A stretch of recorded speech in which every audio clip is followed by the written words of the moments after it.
page 5 to help people to understand what's happening here.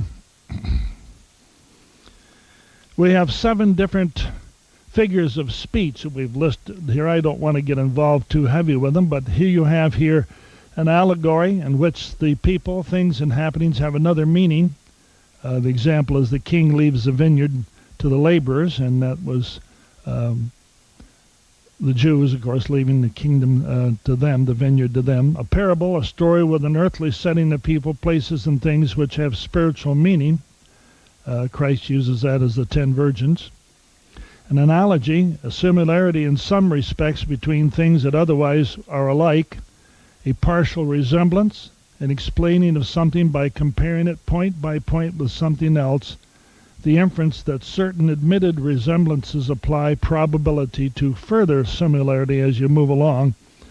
And that, of course, was King Nebuchadnezzar's image with the head of gold, the arms, the waist, the feet, and so forth, and how it applied then to similarity of point-by-point breakdown with the nations that yet should come. 4, a metaphor, a figure of speech in which one thing is likened to another, a different thing being spoken of as if it were the other. It's an implied comparison in which a word or phrase ordinarily and primarily used of one thing is applied to another.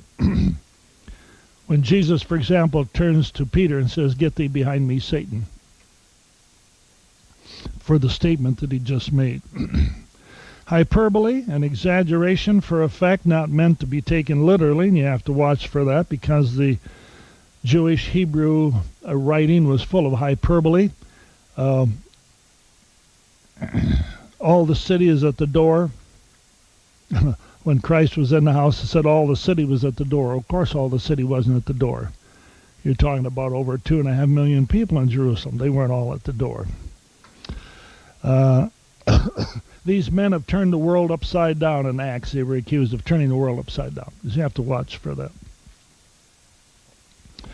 Figurative, representing a person, place, or thing by means of a figure, symbol, or likeness. Peter's vision of clean and unclean animals that the Lord gave him 3 times. Symbol or symbolic, symbolism, something that stands for or represents another thing. Satan's called a dragon, a serpent, and so forth. Now here's what's interesting here. The New Testament scriptures reflecting these 7 words, and it doesn't make any difference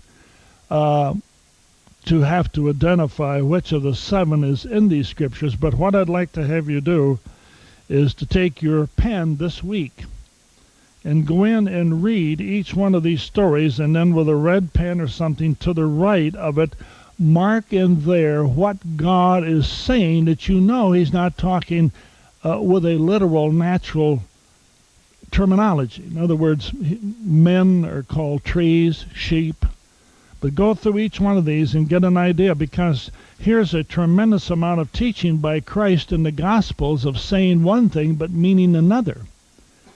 And so he uses all of these 7 figures of speech here. And it's not, again, not necessary to identify which is which, but walk through these and put to the right. Sometimes there's 2 things that are mentioned. But mark down the word in which he's using something naturally, but it has a spiritual connotation to it. Because if you'll do that, that's going to help you help others before they get into the book of Revelation.